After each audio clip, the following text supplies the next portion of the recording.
Sí, gracias por el contacto, amigos de BPI TV. Cuando son específicamente las 11:26 de la mañana, nos encontramos en vivo. Esto a propósito de que el equipo del Plan País ofreciera una rueda de prensa específicamente para tratar los temas de las comunidades indígenas y el desarrollo minero.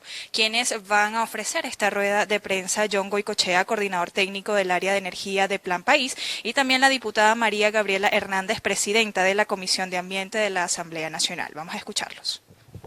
Desde el año 2016 la Asamblea Nacional tiene un rol predominantemente contralor y nos conseguimos apenas iniciando nuestra labor parlamentaria con dos grandes retos para Venezuela. Uno, acababa de suscribirse el Convenio de París para el Cambio Climático, que obliga a todos los estados y a los ciudadanos del mundo a asumir su corresponsabilidad para con los cambios del clima y la conservación del planeta. Y uno de los grandes retos que trae este convenio es justamente la superación de la era petrolera.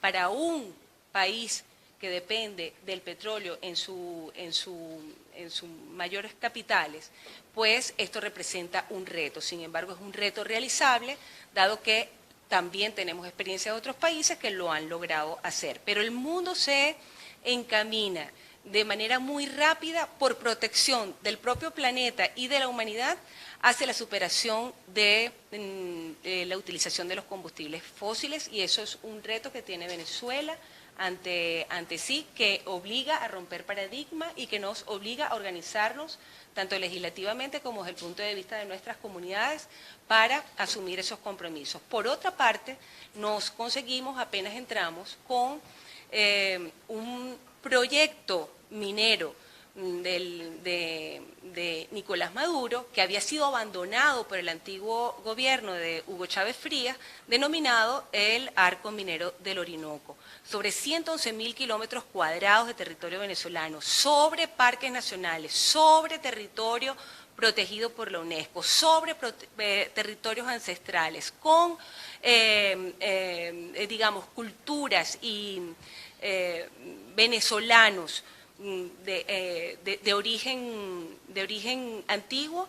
Para nosotros, pues, era sumamente delicado que se retomara este proyecto. No solamente es que se retomó sobre estos 111.000 kilómetros cuadrados el proyecto del Arco Minero del Orinoco, sino que también ahora se extiende a otro tipo de minerías en otras partes del país. Inmediatamente que supimos esto, pues desde la Asamblea Nacional declaramos nulo, no solamente la reapertura de este proyecto, sino todo lo que el proyecto conllevaba con la conformación de empresas de conformación militar para poder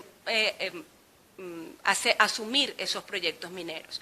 Y declaramos ante Venezuela y ante el mundo que todo lo que derivara de las contrataciones relativas a esos actividades mineras serían nulos en un gobierno ulterior democrático, dado que no estaban aprobados por la Asamblea Nacional, eran contrarias a la Constitución y contrarias al mandato de la Constitución, que nos dice que debemos ser responsables intergeneracionalmente con la protección de nuestras áreas naturales y del planeta. Pues bien, lo declaramos nulo en esa oportunidad y tiempo después ratificamos esa nulidad a través de una ley que se denominó la Ley de la Mega Reserva de Agua, ley que aprobamos hace un año en la Asamblea Nacional y que en sus disposiciones finales indica la absoluta nulidad ya declarada por la Asamblea Nacional, pero además la derogatoria, la inexistencia de todo este complejo aparataje diseñado por Nicolás Maduro para explotar de manera irracional, irresponsable con la vida todo lo que es el recurso del oro y otros minerales en Venezuela. Dado esto, paralelamente la Asamblea Nacional viene trabajando con el proyecto de ley de cambio climático y en el proyecto de ley de cambio climático nos estamos proponiendo desde la Asamblea Nacional sembrar en los venezolanos, en nuestra comunidad, digamos, dos nuevas formas de mirarnos como país. Primero, atendiendo al Convenio de París y a la tendencia mundial a superar la era petrolera, pero por otra parte, a empezarnos a ver como un país sumidero de carbono. Tenemos nosotros la posibilidad, tenemos los recursos, tenemos todo para ser un país sumidero, para que cerca del 50% de nuestro territorio nacional, que son parques nacionales, se conviertan en bosques, se conviertan en áreas destinadas no solamente para tener nosotros una atmósfera, unos suelos, una forma de sostener la vida de manera mucho más sostenible y sustentable. Y tenemos las formas de hacerlo, tenemos la experiencia para hacerlo, porque justamente en Venezuela se derivó el primer bosque artificial más importante del mundo, que está entre Monagas, Anzoátegui y Bolívar, que es el bosque de Uberito. Bueno, esa experiencia de bosques que nosotros tenemos en Venezuela y la cantidad de ingenieros forestales, de ingenieros agrónomos que abundan en nuestro territorio, de numerosos científicos, nos pueden ayudar a que nosotros nos convirtamos realmente en un país sumidero de carbono, con esto traer hacia Venezuela no solamente recursos de la economía verde, sino también procurar con nuestra actuación responsable, tanto el Estado como ciudadanos, a un planeta que se conserve, poder ayudar a que el círculo de la vida se mantenga y no el círculo de la destrucción y de la muerte que ha significado un gobierno irresponsable como el que tenemos hoy, usurpador, que definitivamente también tenemos que superar para poder hacer que este rompimiento de paradigmas que estamos proponiendo realmente se concrete y podamos caminar, transitar hacia mejores estadios de vida.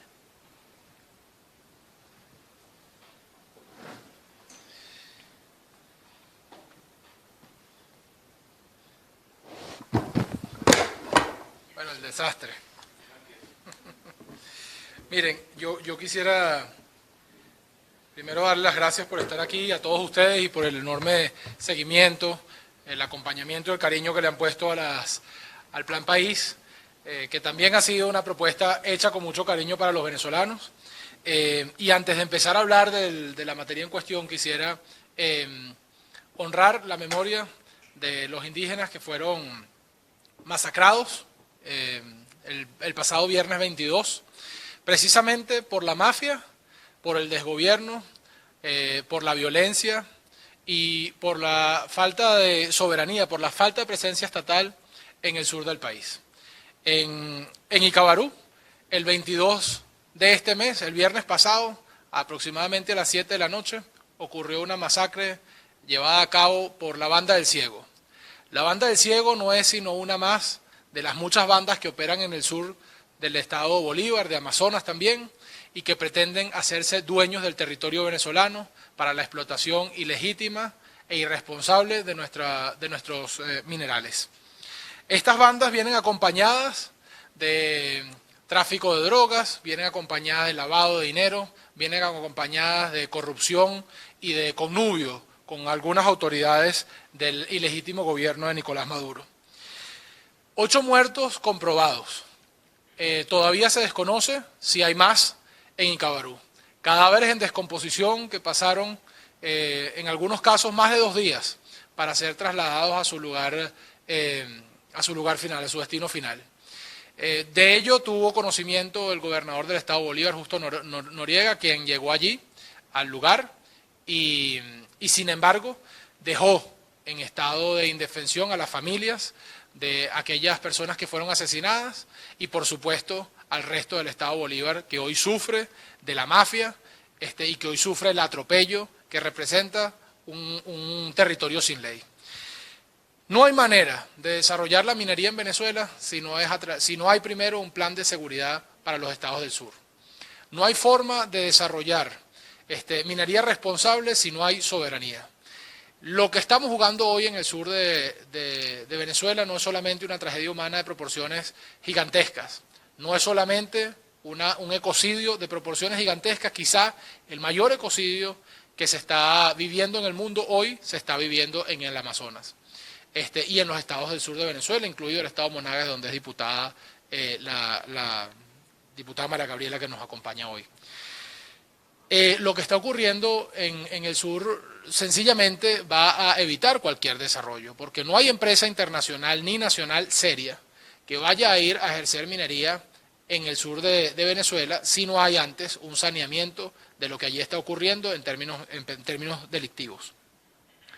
Entonces, la primera propuesta del Plan País en materia de minería es precisamente esa, un plan de seguridad comprensivo en donde la Fuerza Armada Nacional no sea parte del problema, no sea parte de la mafia, sino que la Fuerza Armada Nacional sirva para mantener el orden y la soberanía en los estados del sur para que pueda haber desarrollo.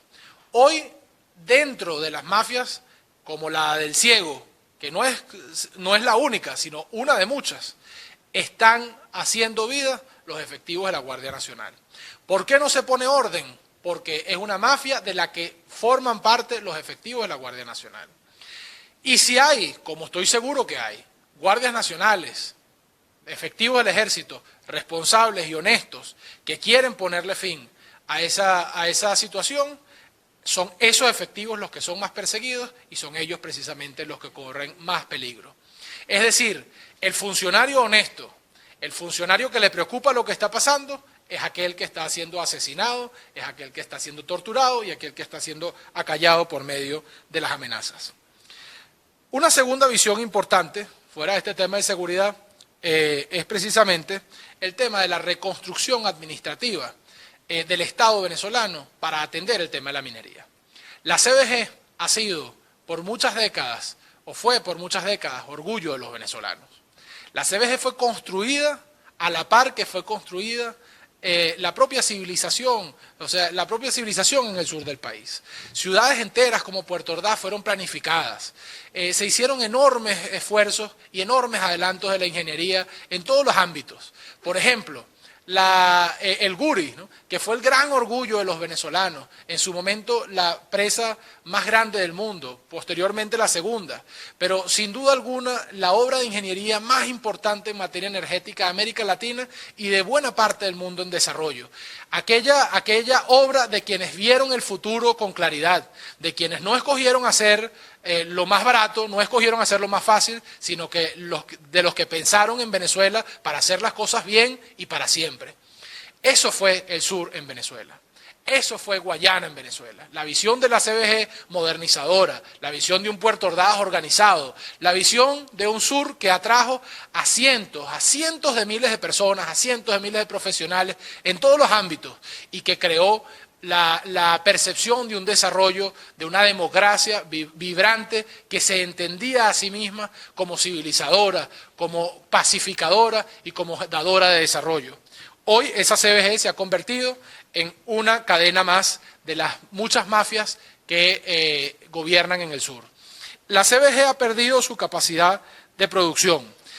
Nunca en su historia ha estado como hoy en números rojos y nunca en su historia ha requerido más de los venezolanos para su recuperación. Los trabajadores de la CBG hoy cobran menos de $5, $6 de salario al mes. Y no hay posibilidad de desarrollar la minería en Venezuela si no se recompone la CBG y si no se recompone precisamente y se atienda a la fuerza laboral. Entonces, se trata de una reforma administrativa, pero también se trata de una reforma humana. Es decir, ¿cuál es el rol de los profesionales dentro de la CBG? ¿Cuál es el rol de los trabajadores dentro de la CBG? ¿Y cuál es el rol que la propia CBG debe jugar en un mundo moderno?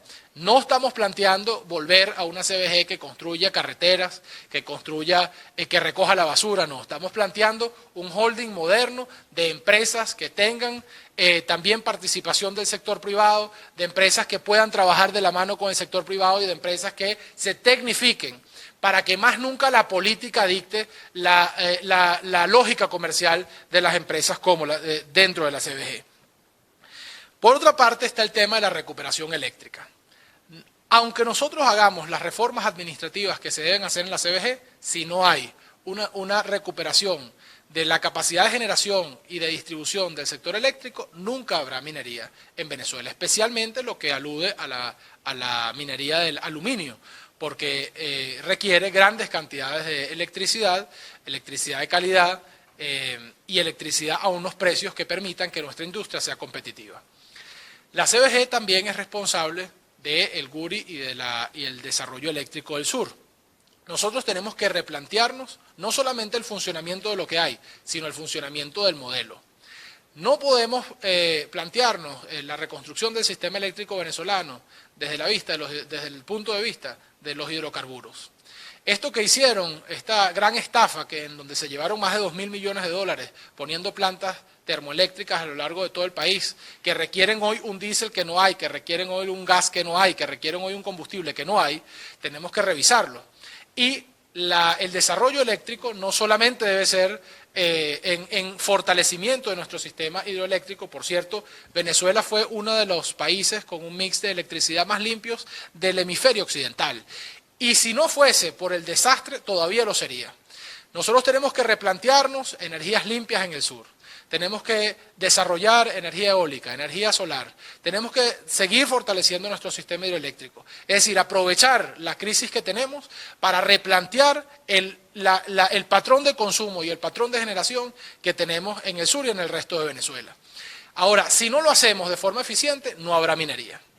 Otro aspecto fundamental es precisamente la adecuación de las normas, de las leyes que rigen la materia. Hoy tenemos leyes estatistas, tenemos leyes que criminalizan al sector privado. Y mientras la ley dice eso, en la práctica hacen exactamente lo contrario. Hay el capitalismo más salvaje, el capitalismo de sangre. Hoy el oro venezolano es oro de sangre, el diamante venezolano es diamante de sangre, el hierro venezolano es hierro de sangre porque no hay ley que se aplique en el sur del país. Entonces la gran hipocresía de reservar al Estado todo, pero al mismo tiempo el Estado no controla nada, porque los que controlan son las mafias que rigen en el sur del país. Nosotros tenemos que adecuar nuestra legislación para permitir y estimular la creación de empleo a través de la inversión privada nacional e internacional. Tenemos que privatizar lo que sea necesario. Tenemos que abrir el sector para que haya incorporación de las grandes mineras internacionales que quieren venir a Venezuela. Y hay que decirlo sin complejo. El modelo estatista y comunista no funcionó en Venezuela. No sirve. Tenemos que abrir la minería a que venga una grande inyección de capitales para que los venezolanos vivan mejor, que las grandes empresas internacionales paguen impuestos en Venezuela, que generen impuestos y que generen empleo, que es lo mismo decir que los venezolanos del sur puedan adquirir una casa como consecuencia de su trabajo sin robar, puedan adquirir un carro como consecuencia de su trabajo sin robar, que signifique que se puedan tecnificar nuestras empresas. Y hay inversión para la modernización y también para responsabilizar a las personas que incurran en crímenes contra el ambiente. La minería a gran escala hace menos daño que la minería que estamos viendo hoy, que es una minería informal. Nosotros tenemos que formalizar y poner estándares ambientales al ejercicio de la minería en Venezuela. No hay forma humana de que nosotros podamos defender el Amazonas si no legislamos en materia minera y si no legislamos para precisamente preservar esos recursos que no son solamente de esta generación, sino son de las generaciones venideras. Por último, quisiera referirme a algunos aspectos no menos importantes. Uno, en el sur, concretamente en lo que atañe a la minería de hierro y también a la minería de oro, ocurrieron, como en el resto del país, robos de propiedad privada de empresas de mucha tradición que estaban ejerciendo su actividad económica allí, generando riqueza para el país. En el Plan País estamos trabajando en un sistema de indemnización de esas empresas. Queremos que aquellas personas que fueron robadas en Venezuela sientan la confianza de un gobierno serio para regresar a operar en el país. Queremos la experiencia de aquellos que se han tenido que ir, la experiencia de los que les robaron las empresas. Las queremos aquí al servicio de los venezolanos del futuro. No tenemos dudas de que estas personas que fueron robadas por el comunismo en Venezuela regresarán. Regresarán porque tienen una deuda pendiente con la reconstrucción del país, porque vivieron la destrucción en carne propia y porque son venezolanos comprometidos con Venezuela. Así que desde el Plan País trabajamos en un sistema de indemnización para las empresas que han sido no expropiadas, sino robadas en el sur del país y en toda Venezuela. Por último, el cuidado del Orinoco como nuestro canal natural de transporte y de exportación. Si no hay un dragado correcto del Orinoco, es imposible que sea competitiva nuestra industria minera en Venezuela. Es muy importante, el dragado no se ha hecho. se han robado el dinero del dragado y tenemos quizás 10 años de demora para que, digamos, que han influido en que el Orinoco sea hoy un río de muy difícil tránsito. Todas estas cosas juntas permitirán un progreso sin precedentes en el sur de Venezuela. Y digo sin precedentes porque no tengo duda de la enorme voluntad que hay de invertir en el sur del país. Quienes hemos ido a Guayana entendemos que la CBG, la minería y el progreso que eso significó no son solo empresas.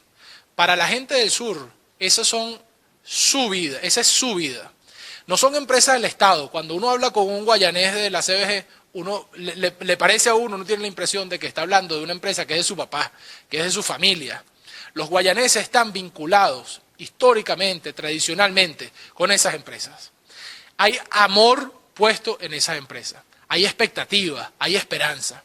Y por eso estoy seguro que con las políticas correctas el sur recuperará la senda del desarrollo y podrá darle a Venezuela todo lo que siempre le dio. Una gran esperanza, un gran aporte de capital, un gran aporte de trabajo, un eje de desarrollo.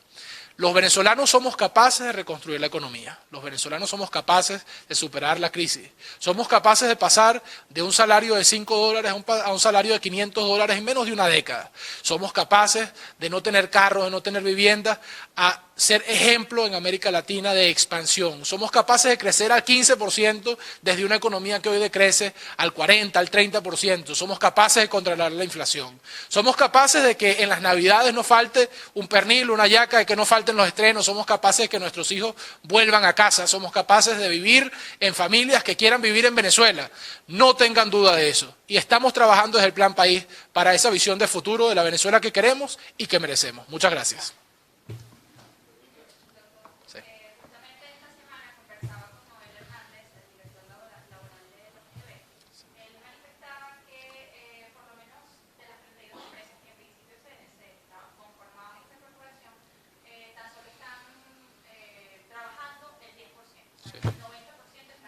Así es.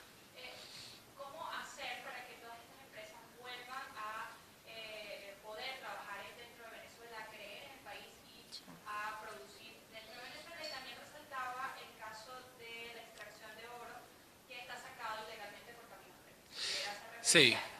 Mira, hay empresas que son fáciles de recuperar, mientras que otras son irrecuperables. Por ejemplo, en lo que alude al aluminio, cuando hay fallas de ya más de 2 días, por ejemplo, hay partes de la cadena de producción que son irrecuperables y hay que reemplazarlas totalmente. Entonces, no es trivial lo que ha sucedido y hay empresas que no son recuperables, que lamentablemente tenemos que empezar prácticamente de cero. No de cero porque tenemos el know-how, porque tenemos al personal capacitado y porque tenemos una experiencia previa. Pero desde el punto de vista de material vamos a empezar de cero. Mientras que hay otras que se pueden recuperar más fácil y que con una inyección de capital menor podemos ver resultados en 1 año o en 2 años. En 1 año nosotros podemos ver un aumento sustancial de la producción de pellas, por ejemplo, en todo lo que es Guayana, ¿no? Nosotros podemos ver en 1 año un aumento importante en la producción de ferrominera del Orinoco. Es decir, hay cosas que nos van a tomar más tiempo y cosas que, por el contrario, con una inversión mínima y con un mínimo de sentido común, vamos a lograr, digamos, avanzar muy rápido. Con respecto al oro, el principal problema del oro es el tema de la seguridad. En efecto, hoy el oro ha quedado reservado para los militares corruptos, vale decir los grandes jerarcas, porque de eso nada ve el grueso de la Fuerza Armada. Ha quedado reservado para los testaferros, ha quedado reservado para los enchufados, ha quedado reservado para el narcotráfico y para el lavado de dólares. Para eso ha quedado reservado el oro venezolano. Entonces no hay forma de recomponer la industria si no pasamos por un plan de seguridad comprensivo, inclusivo e integral que nos permita hacer atractivo el sector para los trabajadores públicos y privados. Ahora, también me temo mucho que la situación económica venezolana no permite que toda la inversión necesaria sea desembolsada desde el Estado. Es decir, un país que tiene una deuda que es con respecto al tamaño de su economía, la deuda más grande del planeta, no puede pretender que todo el desarrollo va a venir de manos públicas. Entonces, tanto el oro como el resto de los minerales, tenemos que tener una apertura para poder, no solamente una apertura, sino la legislación correcta y la actitud correcta del gobierno para poder atraer capital privado. ¿Lo podemos hacer? Sin duda. Mira, estamos sentados sobre la mayor reserva de oro del hemisferio occidental. Ningún país en América o en Europa tiene el oro que tiene Venezuela. ¿Qué nos hace falta? Lo que está sobre la tierra. El problema es el gobierno, el problema es la legislación, el problema es lo que hacemos nosotros. Pero no tengan ustedes duda de que haciendo eso de forma correcta hay un interés inmenso en Venezuela, porque Dios afortunadamente nos dio inmensos recursos y quienes saben de la materia entienden la potencialidad del país.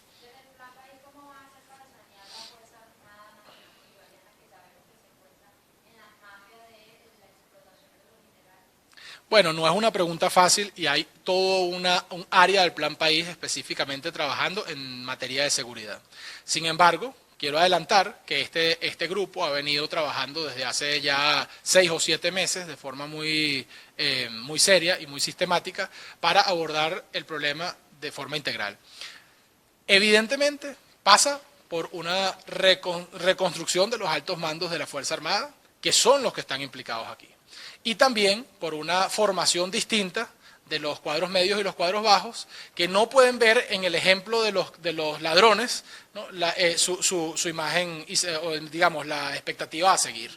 Entonces, quisiera que con muchísimo gusto compartimos contigo todo el trabajo que ha venido desempeñando esa comisión, pero quiero afirmar que somos conscientes del problema y que estamos trabajando en una solución para ello. Yo tengo fe en que la Fuerza Armada venezolana se va a depurar. Yo tengo fe en que en la enorme mayoría de los efectivos de la Fuerza Armada venezolana no están de acuerdo con lo que está sucediendo, como tengo la certeza de que la enorme mayoría de los efectivos de la Fuerza Armada no son narcotraficantes y no son traficantes de minería ilegal. Pero, lamentablemente, los que están en los altos cargos son los que han dañado la imagen de la institución.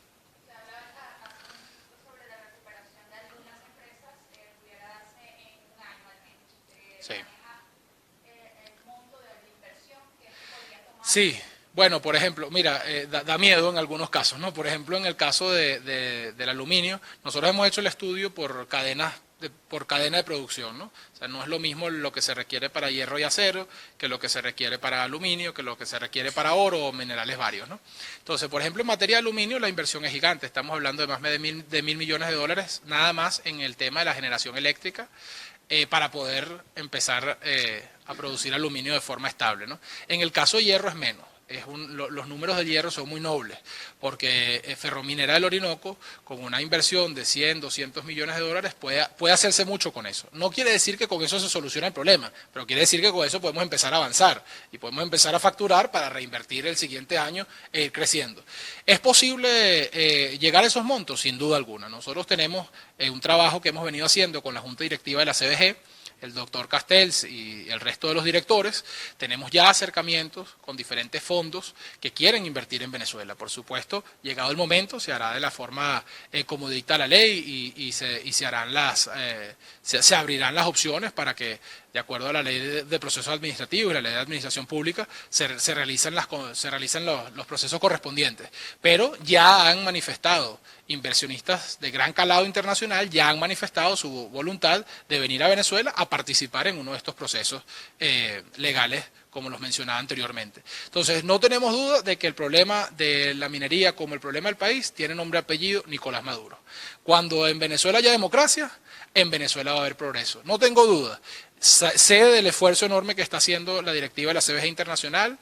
Quiero felicitar y acompañar el trabajo que han venido realizando en este sentido, y estamos trabajando para que el cambio se dé lo más rápido posible. Yo creo que va a ser posible hacerlo así, y creo que para eso ha sido muy importante tomar el paso de nombrar las juntas ad hoc de la CBG y próximamente del resto de las empresas que puedan ser recuperados para la democracia.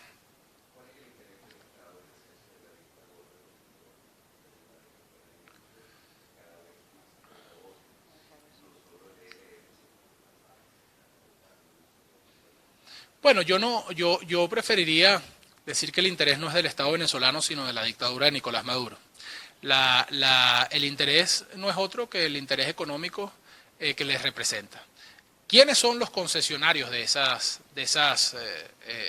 minas informales que hay allí, ¿no? Y digo concesionarios por decir una palabra, porque la verdad es que procedimientos administrativos ni concesiones propiamente dichas han sido otorgadas, ¿no? Pero ¿quiénes son los pisatarios, digamos, de esos territorios? Bueno, son otros que los amigos del régimen. ¿A quién le han dado en Venezuela una mina de oro en los últimos 5 o 10 años que no sea afecto al régimen? ¿Qué empresa seria hay en Venezuela que haya venido los últimos 10 años a explotar oro?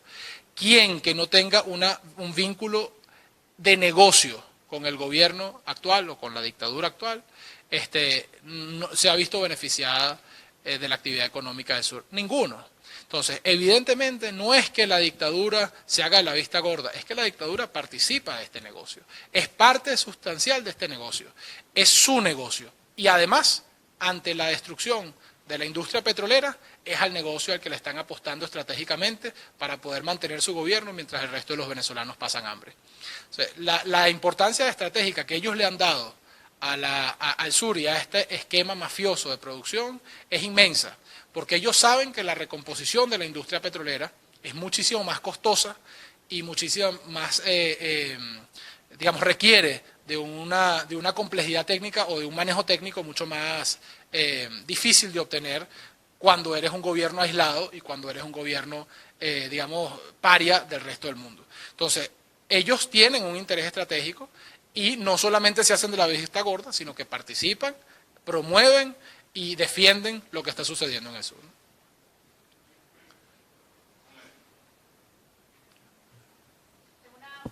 Sí. Mira,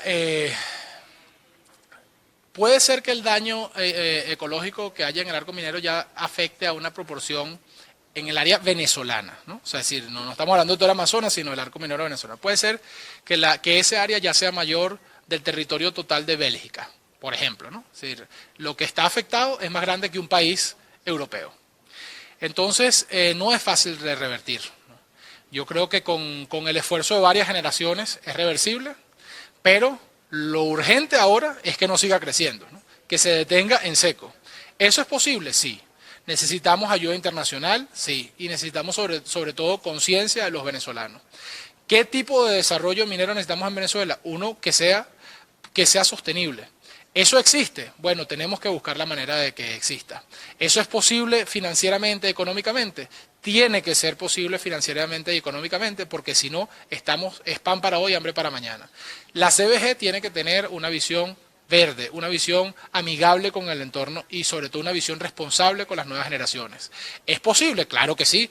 La minería moderna y los países en donde hay minería y que son países preocupados por el ambiente, están desarrollando mecanismos. Quizás no lo rápido que necesitásemos, pero lo están haciendo. Venezuela, en cambio, es uno de los países que ha mostrado una carencia mayor, tanto en el tema de la contaminación de las aguas como en el tema del cambio climático. Cuando uno tala un árbol, ocurren dos cosas terribles, es doblemente malo. La primera es que el CO2 que está depositado en el árbol es liberado al ambiente.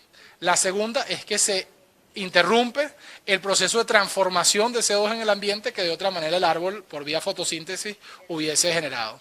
Entonces, la segunda fuente de contaminación en CO2 en el planeta Tierra, después de los combustibles fósiles, es la deforestación.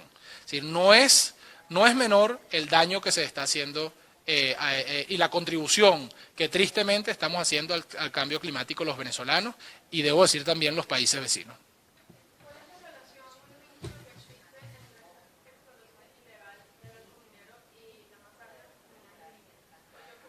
Bueno, no sé si quieres. Por la anarquía.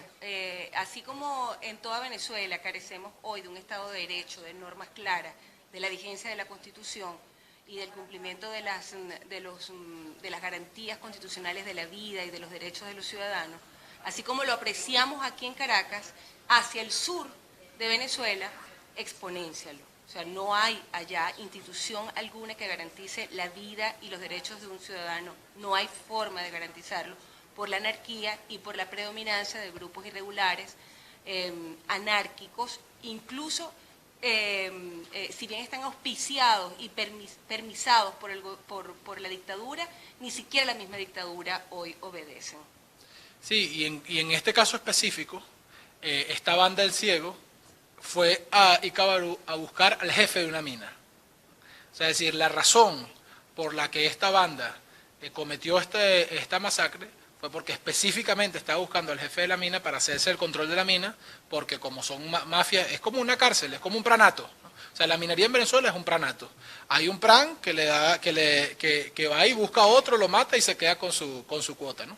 Bueno, eso fue lo que pasó en Cabarú, según los testimonios de los propios pemones que se han recogido. Sí, estos señores empezaron gritando, además armados, gritando por medio del pueblo.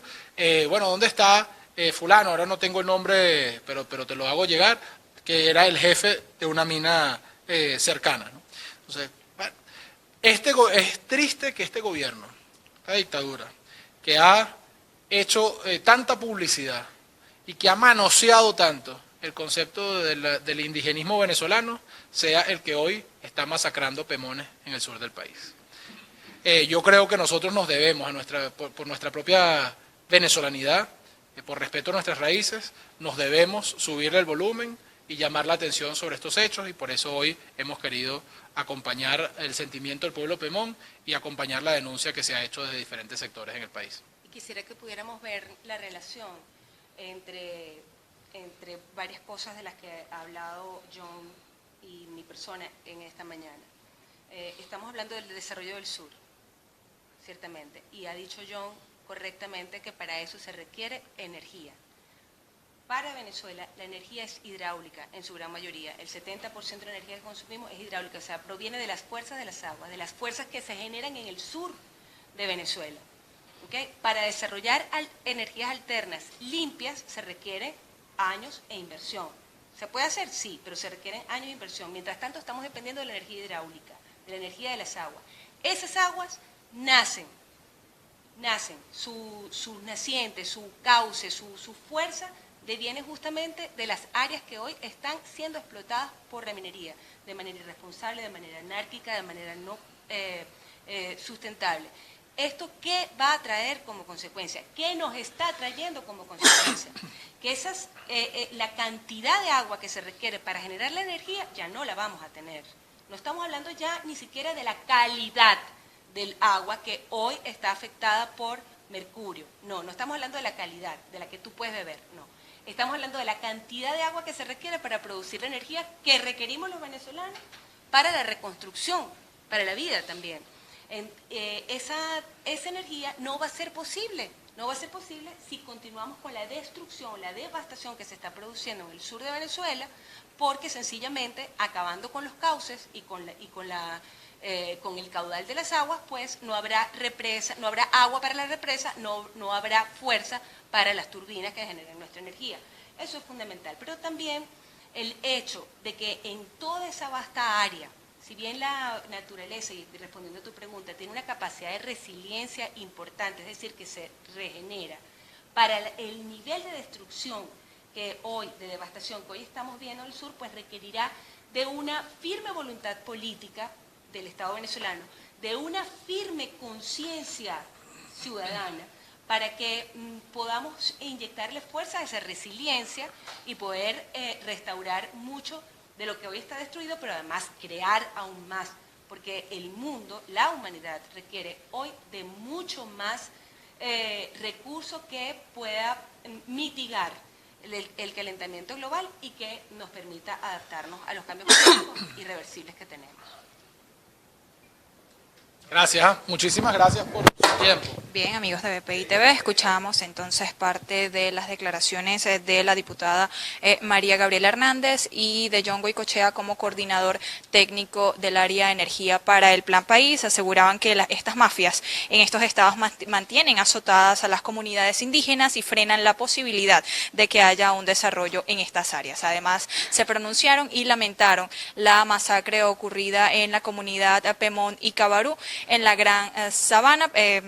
También manifestaron que la Corporación Venezolana de Guayana se ha visto afectada con la crisis que vive el país, lo que estaba pensado que fuera una estructura para las empresas que trabajaran pues de la mano, hasta el momento tan solo opera a un 10%. Amigos de BPI TV, esta es parte de la información que hasta el momento nosotros podemos suministrarles. Desde la ciudad de Caracas, reportó Leonaivet Díaz para BPI TV.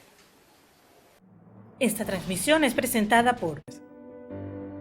Para alcanzar el éxito, necesitamos estar acompañados, trabajar en equipo en un mismo objetivo. ¿Y a ti? ¿Quién te acompaña?